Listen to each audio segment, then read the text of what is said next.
po e fatalo fatu Samoa ila mai mo mai le nei tulao le afiafi e usmail mai mo se fa popongo vale nei lo Samoa tulungo mo le fai unga o le nei mai yaso I tala tumoa o le sole mo fa nga solo I fuafuanga le malo mo le fa tau wina le o tuilo na lua le COVID se fuluiva ina e mawhai na usia le iwa suliva pasene o le fai no mero le fai tawa o fai tangata Samoa o lo fuafua I elimtanga luenga o le soifua malo luina ina I mawhai na puipuia mai le tātu watanu I le nei whamai siawa tilinga lea o le nei report. O le asoa e atoa ia I le walu vai aso talo na whaatino ina tui mua o le AstraZeneca mo nisi o le mamalo le atunu o le wha moe le walu vai aso talo wai ina ia mawhai na whaaso polia Samoa atoa I le tuinga mo puipuinga o le whaama e le COVID-19 na mafuai o na e se tō wha e tau fia umai au o nanga ai whaasolo le fuafuanga le malo o na ualanta fo I le teimi whaatulanga ina e whaalea o ngai na ai lea vai la au sa foa I mai mo puipuinga lau tele o Samoa.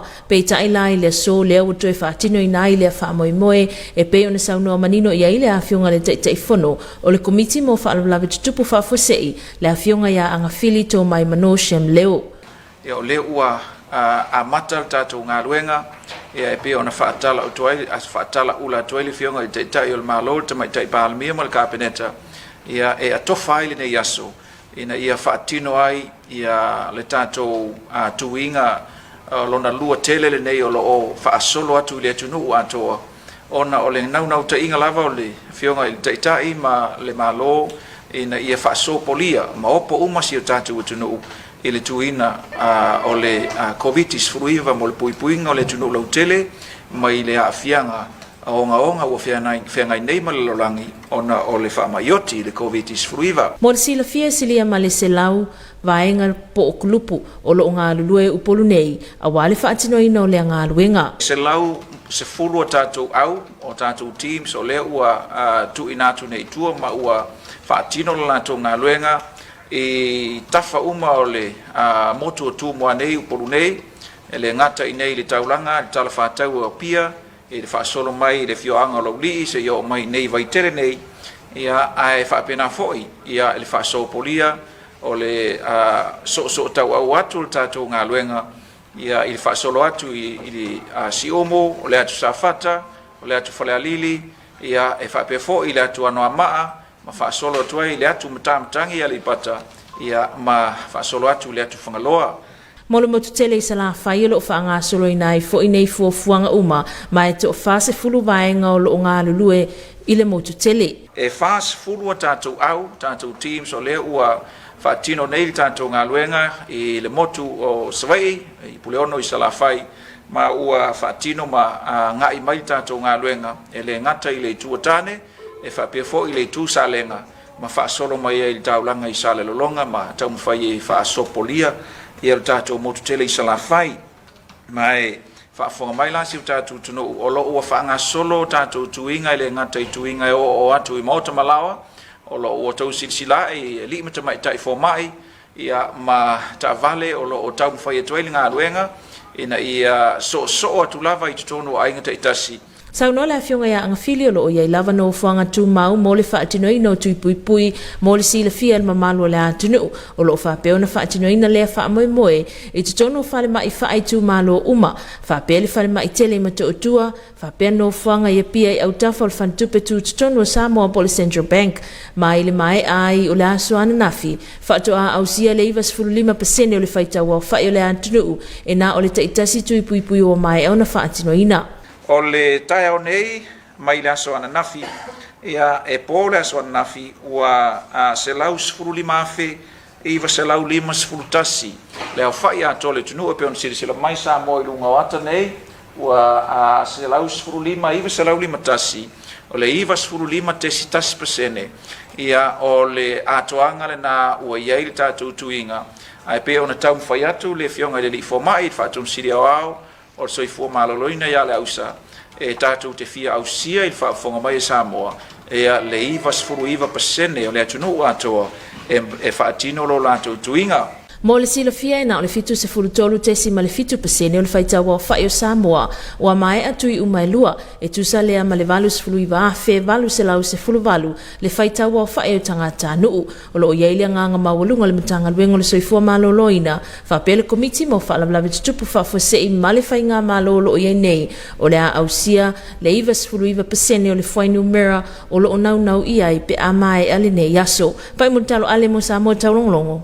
O lewa pasi ina le kapeneta le toe whaawa wina i o le pilioto mo whaalawlawe tupu whaafosei mai le aso lua se fulua Novema se i aulia le aso se fuluiva o te sema o le tausanga nei whaatasi e ma le toi fituna ingo whainga malanga waalele o lo o tutoe mole nei fo i tausanga sao telinga lea o le ne report. Au whanga solo ai pēle whātino ino tui pui mo le wha mai o le Komiti se fuluiva e leo nofo le lei lava le whainga mālolo o iei nei i le tau mawhai ai e pui Samoa mai leo o mai ai o le nei wha mai te tono le atunu leo o toi pasi ai fo i le teu ngā poloa inga mo whalawlawe tutupu whafosei o le teu ngā leo o pasi ai le wha awawina ai o le piliota mo wha alinga wha salalau o whalawlawe tutupu whafosei mo le wha mai o le Komiti se fuluiva whatasi ai ma le wha awawina ai o le poloa inga mo whalawlawe lawe tutupu whaafosei mo le wha mai o le Komiti se fuluiva ma o le a mata wha mamaluina le asuinga i le aso luas fululua o Novema lua whelo tasi se i aulia le aso se fuluiva o te sema mo le sila fia o lo wa wha ai loa mai ai foi ma tuutuunga ua iai nei le whetuna ingo whainga malanga waalele o lo o tutoe mo le nei tausanga lua whelo tasi o le unga na tuina mai le kapeneta i le aso se fulutasi o Novema lua whelo tasi le ana tala noa inai ma wha mauni ai le toe whetuna i o aso malanga waalele mo Novema ma te sema le iai malanga i le masino Novema aso se fulutolu se fuluono lua tasi ma le aso tolu se fulu mo nei malanga o lo fuafua e mo le waalele le New Zealand whapele Qantas e mai New Zealand ma au Italia mo le toe whaafoi mai ai o tangata nu o Samoa mai ia tunu ai le ngata i leo le awina antuai o tangata whai ngaluenga mo ngaluenga whaavai taimi i New Zealand ma au Italia mo le masino o te sema lava ia e ono whai ngā malanga o lo fuafuaina mo au Italia ma New Zealand e au fiai ma le malanga i fiti ma o nei malanga o whaatulanga ina mo le aso tolu aso wha fitu iwa aso sfuluvalu ma le aso lua sfulutolo te se malua awhelua tasi o nei lava malanga tongi paulo ave lava le wha mua mo i lantou e ngā lua i ngā luenga whaavai taimi mo le masina o te se molo i aile malanga fuafua mai mo fiti e malanga mai ei tangata nu o Samoa e mese alo mawhanau o le atunu o lo o ina i le malo o toe taliu mai Samoa nei mo le sila fia o lo o toe tolo pole malanga sa fuafua mo le masina o Novema le aso lua sfulfitu pai multalo ale mo Samoa taulongolongo. O le vai aso nei le ana tuina atuai e le sa avea mua mo matata whaingaluenga o le office o tiute se mo le mau le mata upu o le au mai le ufala au whasai nei le atunu sao tilinga le au le nerepo. O le vai aso nei le ana tuina i mo le mau i luma le whaamasinonga i le taufia ai o le alii i le masino o Februari ina ua mawai e ni ta i whau whaapitoa po le K9 nei fuala au whaasaina ta awa le alii a pule leo pesita i le whaamasinonga e tu mau peala na mau na te le isi la fiaina po o ngā fia tonu e au mai ei nei fuala au whaasaina leo na tau no mai le atunu u le tausanga nei i le masino Apirila mai Amerika. Na whaeloa i le sui ofisa silo la vaengo whila awa inga po le port operation ia Alvin Unsemo o pusa nei na maua mai nei fuala au whaasaina na whaatuatusi mai i le ingoa po e leo pesita. Tali pesita na tuina toia na moli mau po evidence na i telefoni atu ia te ia o le ingoa Edward po Transam Shipping a hanga i atu le lato ofisa e piki matatongi le whaamamoli na ia taa uwailu lava o le aso le na hanga i atu wai le o lo taa uwa le swafa matatongi le iwa se fulfa ta la o le ofisa i le lava ia sio na ia tautino ai e le ifisili i longa ingoa le tangata na awina atuai le nei whaamamoli o no lo talia fo i se isi whaamamoli ale vaenga o lana ta avale mai New Zealand ma ia whaapea ai o le whaamamoli lea. Na whailoa le whaamasinonga o le ingoa o le na awina mai ei le whaamamoli o siosi mātaio ma na ta awai fo i apu leo na te leo i loa se tasi e iai le ingoa lea. O le whaamalamala manga ipu i leo lo tu maua i pēla na tali i lona manatu ma lona tali tonunga o le whaamamoli le na whaasota i atu e Transam i atia o le afi o le taavale le ana i e talia e tu inatu i leo lo New Zealand ia AJ Salavia. Na whaananati atu lea aso na saini e le whaamamoli ma e le itiptinu lava fo i le risiti peitai ina ua e whaafsootai a AJ e whaafitai ai le afi o le taavale na whaailoa e lea lii o lo i tutonu lava o le wafu a New Zealand le afi le itu ua mo Samoa o le vai sofona le o le a mawai sei unga o le mata apu le tau le a Christine Mateo mo Samoa Taulogologo.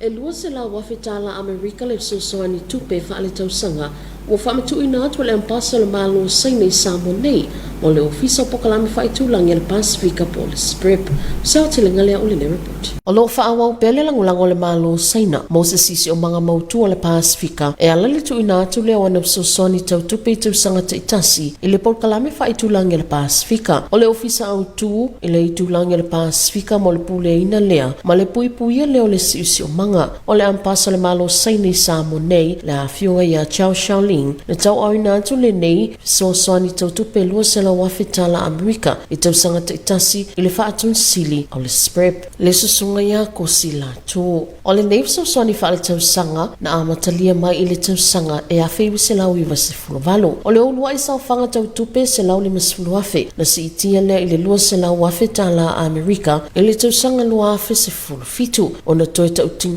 o na o se tautinonga ma le Palestinian saina e lango ia tumoto le Pasifika ma le whaale lea leo ala tunga luenga ngafa tauli maina i le fo ia i leo le suwinga le tau. Ta wale a whiunga ia Chao Shaolin o le suwinga le tau malu i tau o le siusi o manga mata au kuia a fia lilu mana i o tangata ma sa au ni ai i se oto otonga i la asanga wafaya e saina e fo iai. Christine Mateo mo Samoa Taulogologo. O le afisi na malolonga pupu mo whaasalong whaapisinisi o na tutali mai lea moninga ngana wha Britannia. Your TV2 News will be right back after the short commercial break.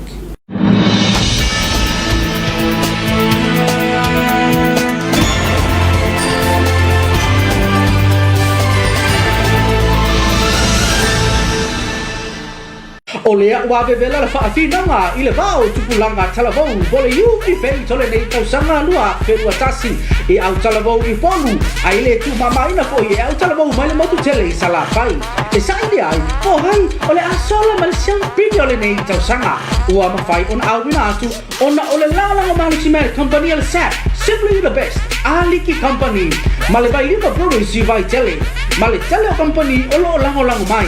Keep watching on TV2.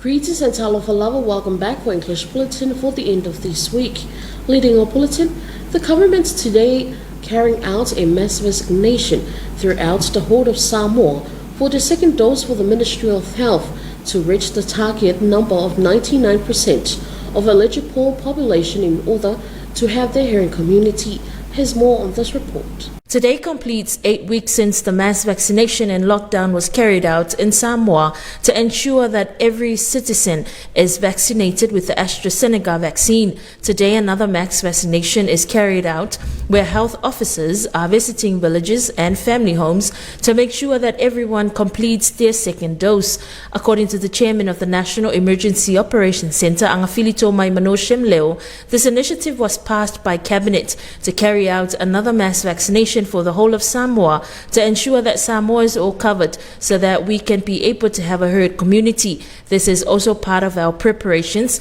to protect Samoa from COVID-19. This morning, more than 100 teams are working on Upolu Island. Most of the teams managed to go out into the villages, while 40 teams are covering the big island of Savai'i. As of yesterday, the Ministry of Health reached 95% of Samoa's population who have had their first dose, while only 73% of people have completed their vaccination. Angafili and the Director of Health, Leausa, Dr. Take Naseri, are hoping that after today, we will reach close to 99% of our population to have completed all doses. By Muntalo Ale for TV2 News.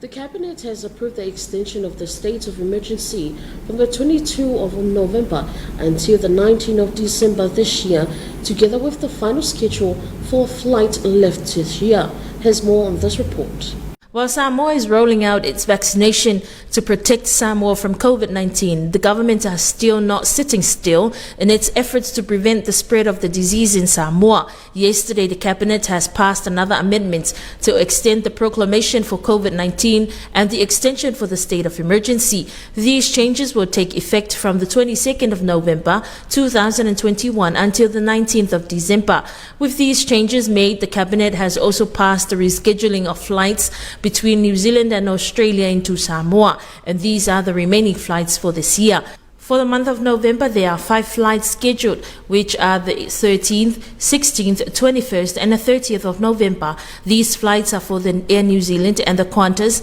not only to bring our citizens back to Samoa, but to take the seasonal workers to New Zealand and Australia. For the month of December, only 6 flights are confirmed from Australia and New Zealand. These flights will be on the 3rd, 4th, 7th, 9th, 18th and the 23rd of December 2021. These charter trips also includes 1 flight from Fiji for our returning citizens and the school students studying in Fiji. The flight that was scheduled on the 27th of November is cancelled. Pai Muntalo Ale for TV2 News. The former customer officer gives their evidence in drugs importation case. Has more on this report. The former customer officer charged with the importance of methamphetamines gave evidence this week to his side of the story. In this event, the lady is arrested in February where the consignment containing drugs was identified by K9 Unit Dogs and Porters Control Office. Taking the stand, Brunelio Pisita maintained his position that he had acknowledged the original of consignment that arrived in Samoa in February 2021 from the United States. And this week, Assistant Chief Executive Officer of the Porters Operation, Mr. Alvin Onisemo, said the boxes containing the drugs were labeled with the name Brunelio Pisita. Given the evidence, Pisita told the court that he had received a phone call from Edward and Transam Shipping Agency to come and pay the required fee to release the package or Fa'amomoli addressed to him. He decided to visit Transam that day, pay 94 tala to seal Transam, and he testified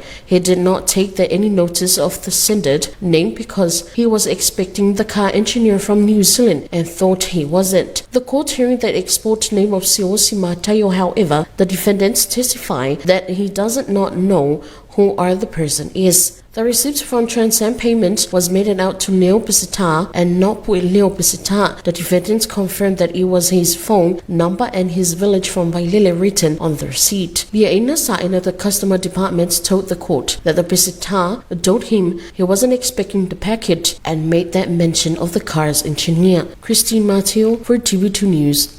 Chinese ambassador to Samoa presented the annual financial of the 200,000 tala US dollars to the Director General of SPREP. Has more on this report.